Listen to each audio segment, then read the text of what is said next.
fa natao androandry teny anivon'ny foibe fiasan'ny birao maleo tena iadina amin'ny kolikoly na ny Bianco kosa ny fanomeza tokony ireo kandida hilatsaka hifaninana ihany koa amin'ny fifidianana filoham-pirenena amin'ny 4 ny volana Jolay ho avy izao. Vola Ravavo no mametona amin'ny vaovao tsara ny sira Kotarsan kosa. Anao zava-dehibe ny fanjakana tandalana, anaja amin'ny fahaleovantena amin'ny fitsarana, anaja amin'ny foto-kevitry ny fihavanana sy ny asany fahefana tsiraray, ho fitaratra ny fahitsiana sy ny fahamarinana eo am-panatanterahana ny andraikitra. Anao zava-dehibe ny toe-tsaina mandala amin'ny fangararana sy ny famerenan-doha ny androm-panjakana, ny mpitondra, ny tompona andraikitra ambony ara-panjakana eo amin'ny fanatotosana ny andraikitra. Hiady amin'ireo endrika tombotsoa manokana, hanamafy ny finiavana metraka amin'ny fanjakana tsara tatana, hiady amin'ny ampimamba, anedana ny isin'ny politika manohana ny fandraisana anjaran'ny olom-pirenena tsiraray, ny vondrona ary ny fiarahamonim-pirenena.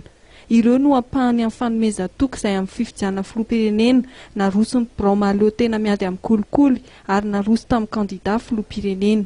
Nosoritan'ny tare jeneraly ny Bianco fa manandanja ny fotoam-pifidianana ary antoka hiverenana amin'ny rafitra ara-dalàna ary hiverenana amin'ny manjaka vahoaka.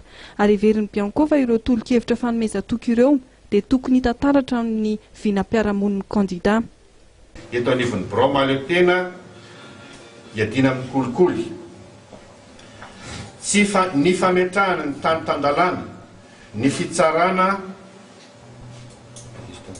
fitsarana maleo tena, ny fitondrana tsara tantana, ny ady amin'ny kolikoly, ny mangarahara sy ny famerenan-doha, redevabilité ozintsika, famerenan-doha avy amin'ny mpitondra ary ireo foto-kevitra maro hafa izay voarakitra ao amin'ny tolo-kevitra, ireo hiankina ny fametrahana rafitra maharitra sy fampandrosoana mifantoka amin'ny tombotsoan'ny daholobe, ka heverinay fa tokony hanana ny toerany ao amin'ny volavolam-piarahamonina izay atolotra miaraka amin'izay olona hofidiana ho filoham-pirenena. Izany indrindra no anaovana antso avo amintsika mpirotsaka hofidiana, antoko politika, fikambanana sy vondrona maro samihafa ny ampiditra ireo tolo-kevitra ireo ao anatin'ny volavolam-piarahamonina izay iorenan'ny fandaharan'asa izay toanantsika.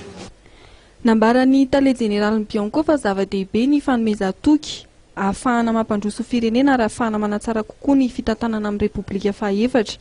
Ankoatr'izay dia entina ihany koa hanamafiorina ny fifandraisana eo amin'ny mpitondra sy ny entiny ny fisian'ny fanomezan-toky avy amin'ny kandida izay hifaninana amin'ny fifidianana filoham-pirenena.